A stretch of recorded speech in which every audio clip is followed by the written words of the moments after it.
একটা ছেলে কিভাবে কষ্ট হবে মানুষের এটা বোঝাতে। এলাকাবাসীর দাবি এই প্রিয় দর্শক শ্রোতা, আসসালামু আলাইকুম।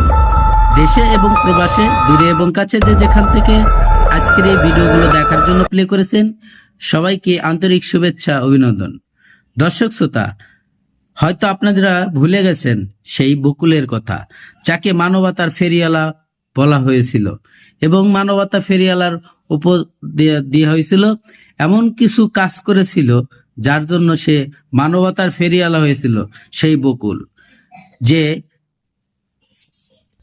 প্রতিবন্ধী স্ত্রীকে দীর্ঘ 15টা বছর কাঁধে নিয়ে সে পড়াশোনা করাইছে, সকল দায়িত্ব সে বহন করেছে।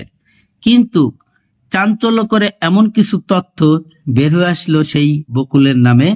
আপনারা এখন শুনলে হয়তো আপনাদের শরীরের পশম দাঁড়িয়ে যেতে পারে।